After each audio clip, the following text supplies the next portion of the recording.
All right, let's dive into one of the most famous phrases in all of philosophy. I think, therefore I am.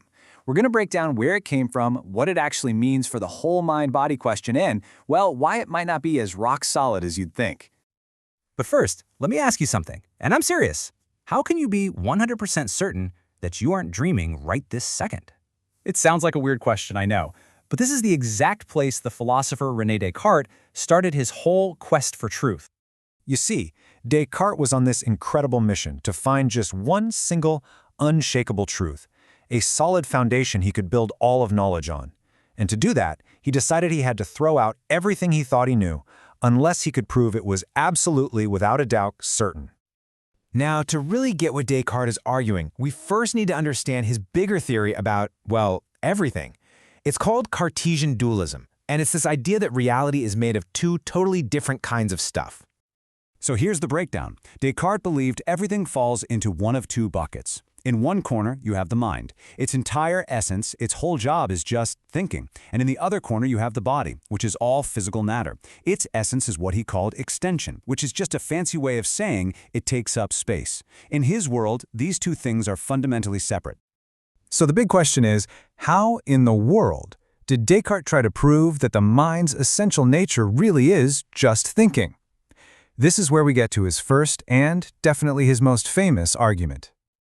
Picture Descartes, sitting there doubting everything. He's questioning his senses, whether his own body is real, if the world around him is just an illusion.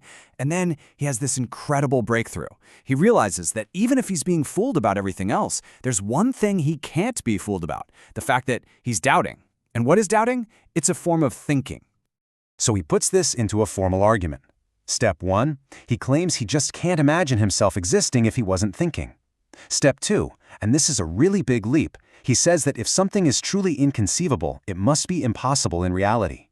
And that leads him straight to his conclusion. It's impossible for him to exist without thinking, so thinking must be his very essence.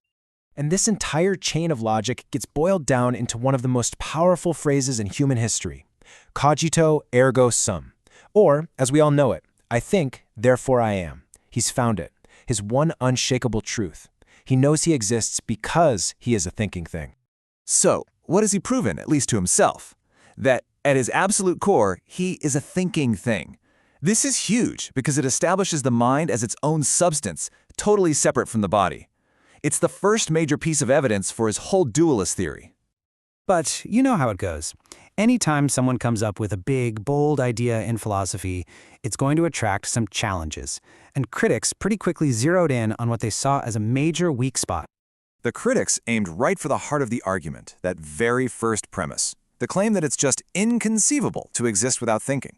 They basically asked, hang on, is that really true? And you can ask yourself the same question. Can you imagine a situation where you are still there, still existing, but your mind is totally quiet? No thoughts, no perceptions, no doubts, just blank. And this is where they land their biggest punch, the dreamless sleep argument. It's a pretty simple but powerful idea. We all assume that we continue to exist when we're in a deep, dreamless sleep, right? But in that state, we aren't consciously thinking.